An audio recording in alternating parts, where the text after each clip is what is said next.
You would assume that working at a mortuary isn't all that thrilling. And truthfully, it isn't, except for those little moments that make you double-take, questioning if your mind's playing tricks. I took up a position at Oakwood Mortuary a few years back when I desperately needed a job after my string of short-lived careers. Oakwood had a certain charm, if you can call it that, with its solemn white walls and a constant scent of lilies mixed with formaldehyde that pricked at your nose. The manager, an odd duck with a perpetual hunched back and sparse hair named Mr. Claver, interviewed and hired me on the spot. Before giving me a dusty black blazer that smelt faintly of mothballs, he laid down the law with 4 simple rules. They sounded like something out of an old rulebook for novice monks, each one weirder than the last.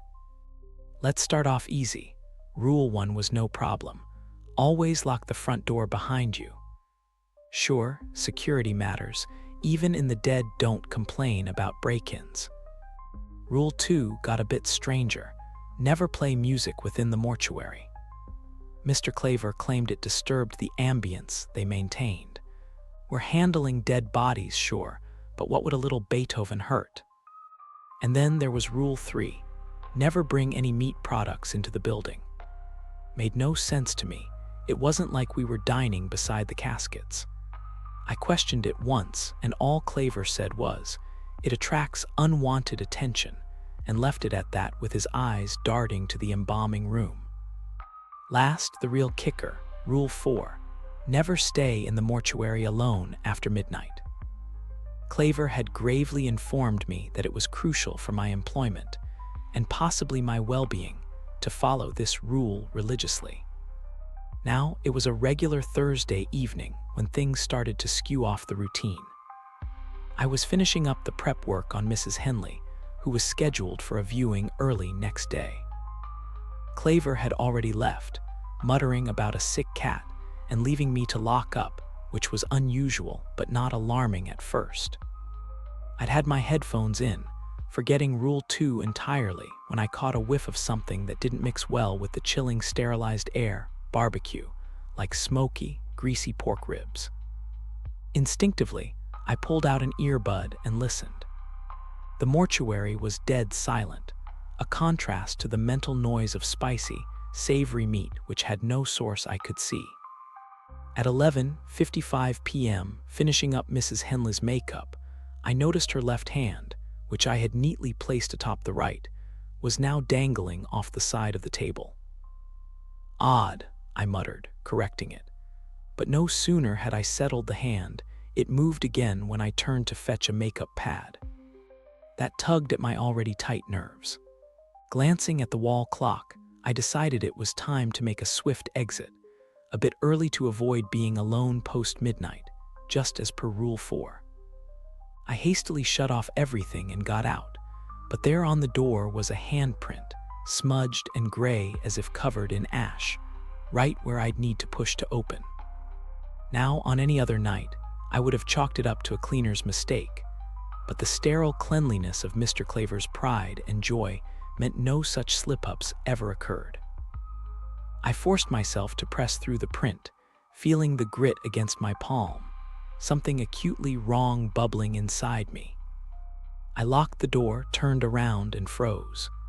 The street was emptier than usual, but my car was definitely not where I'd parked it that morning. It was across the street now, and surely I hadn't forgotten where I'd parked it.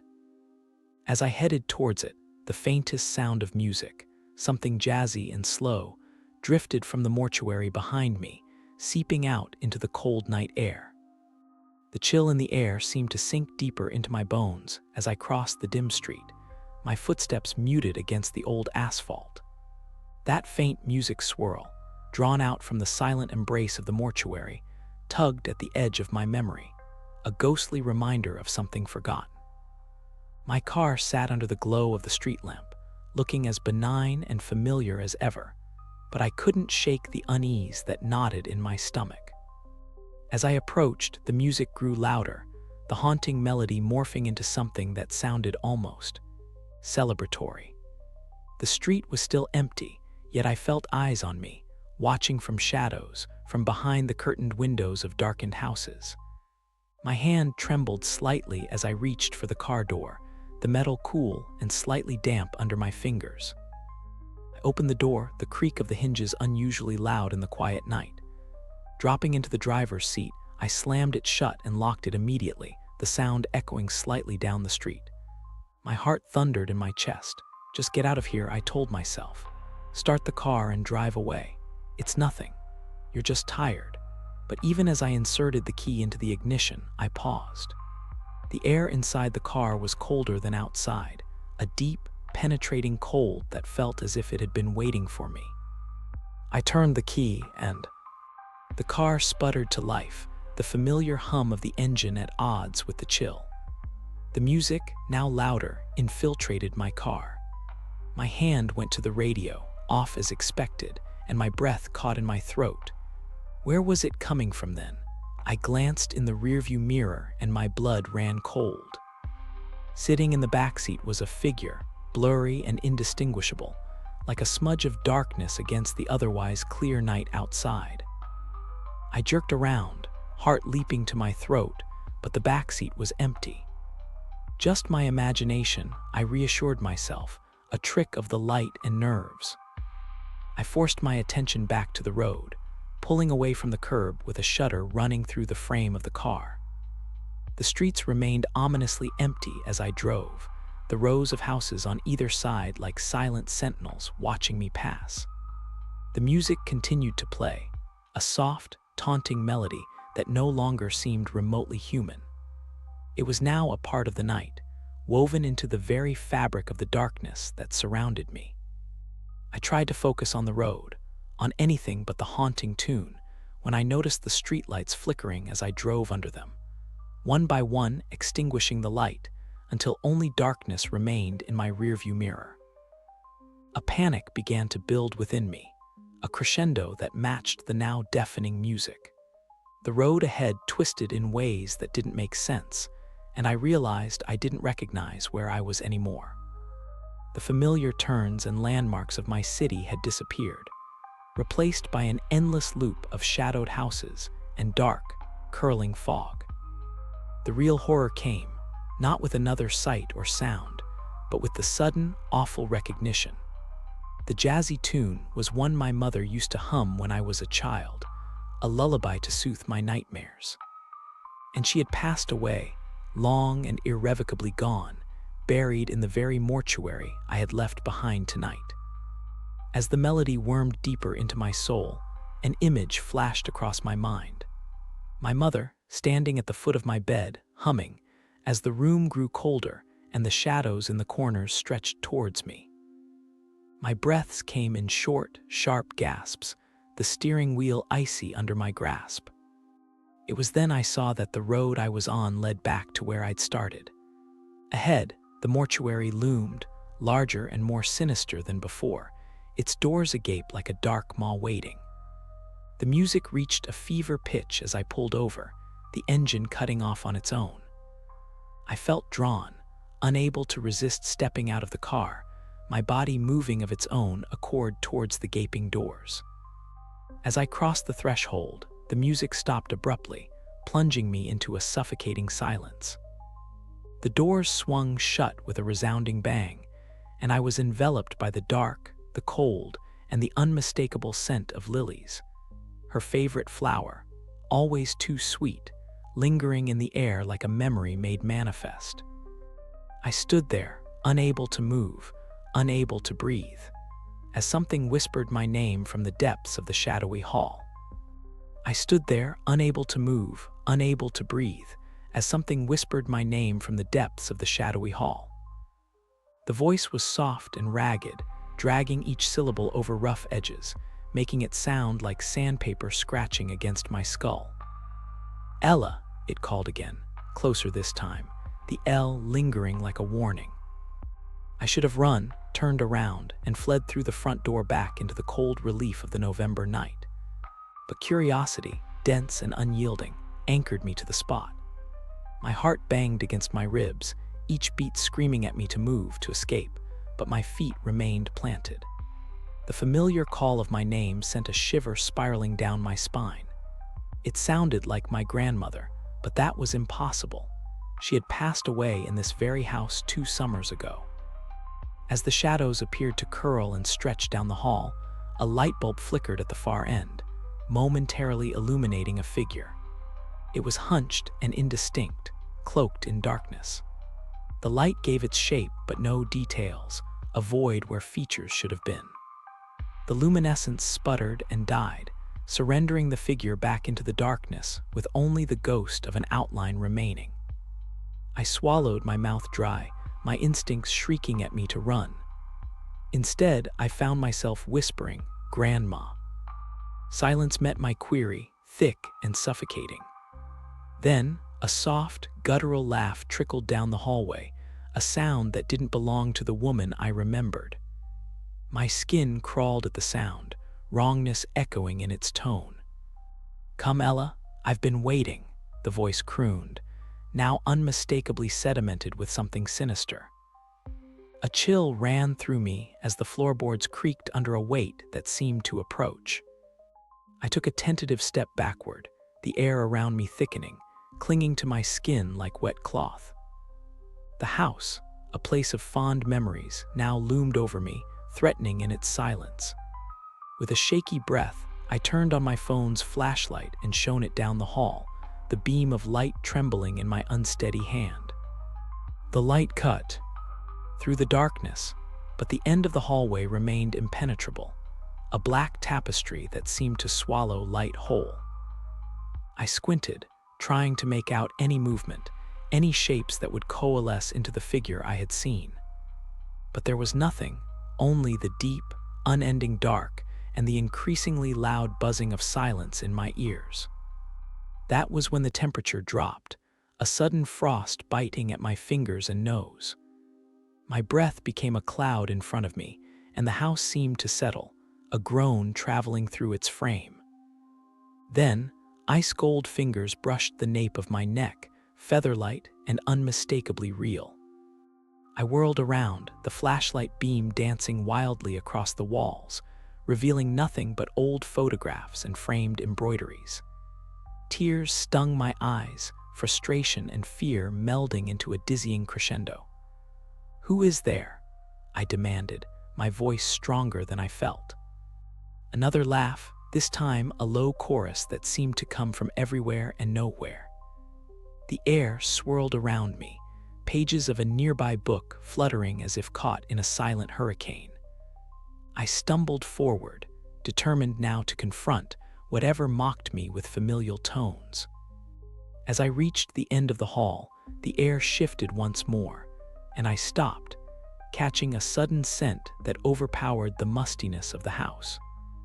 It was the smell of lavender and tobacco, Grandma's favorite perfume and Grandpa's preferred brand of cigarettes.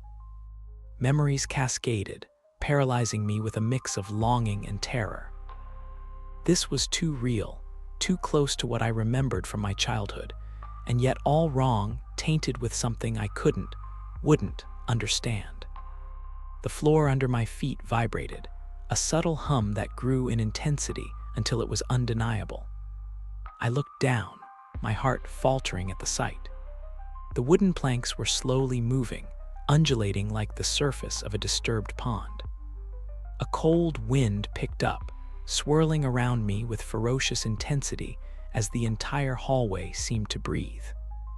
I backed away, the flashlight dropping from my numb fingers and plunging the hallway back into impenetrable darkness. The voice, no longer a whisper but a demanding shout, echoed one last time, "Stay, Ella, stay with us." Panic finally broke through my paralysis. I turned and ran, the cold and whispers and laughter chasing me as I fled the enveloping darkness of the house, bursting into the frigid night, the door slamming shut behind me with a bang that resonated like the final note of a death knell. My breath formed opaque clouds in the air, each exhale a testament to my frenzied pace. Behind me, the old house loomed, its windows dark, its silhouette a jagged fracture against the frosty moon. Despite the distance I had put between myself and it, the laughter lingered, a cruel echo that seemed tethered to my spine. I stumbled down the path, the rough edges of the gravel drive biting through my thin shoes. Frost clung to the overturned leaves at the edge of the pathway like a warning. Each crunch underfoot sounded too loud in the quiet, every small noise a symphony of terror. The urge to look back, to confirm the isolation of my flight, writhed within me, but I couldn't. Fear rooted my gaze forward, towards the dim outline of the gate at the property's end. Reaching the gate felt like a lifetime, my hands fumbling with the cold latch that refused to give way. The metal stung, sticking to my palm, and I cursed under my breath. It was as if the house itself were holding the gate shut, refusing my escape. With a desperate yank, it opened, the screech of the hinges sharp and accusatory. I spilled out onto the road, the skeletal branches of the trees lining the path reaching towards me like the fingers of a scorned lover. The moon, barely a sliver, cast insufficient light, turning every shadow into a lurking figure. I turned left, instinctively heading towards town, my feet slapping against the cold tarmac. The idea of being among others, any sort of human presence, felt like a lifeline. The sound of a branch snapping in the woods to my right pierced the night. I halted, my heart slamming into my ribs, eyes straining in the darkness. My imagination morphed every sound into footsteps, but when a real footstep did sound behind me, the subtlety of it was somehow more terrifying. The quietness spoke of deliberation, of stealth. Frozen, I listened, the weight of my own breath daring to betray me. Tap, scrape, tap. The rhythm was hypnotic, a deadly lullaby easing out of the shadows. I should have run, should have screamed, but my body betrayed me, locking up as my brain screamed for action. Tap, scrape. It drew closer. Who's there? My voice was a croak, barely audible. Fear had wrapped its icy fingers around my throat, squeezing. A chuckle, low and malevolent, wormed its way through the night air. You shouldn't have left so soon. The party's just starting. It couldn't be. The voice was the same as the one in the house. The inexplicable had followed me, paralyzed wit. A mixture of disbelief and dread, I took a shaky step back. The road was empty. Where were the comforting lights of passing cars when you needed them? The shadows shifted. A figure, tall and blurred by the darkness, emerged from the tree line. I glimpsed what seemed like an unnaturally wide smile, or was it a trick of the light? Details skimmed the edge of my perception, only half comprehended before panic fully took hold. I turned and ran once more, the chilling sounds of pursuit a constant companion. Puffing breaths and pounding heartbeats filled my ears, but something else broke through. The soft, incessant whisper that seemed to flick at the edges of my sanity. Come back, come back, come back.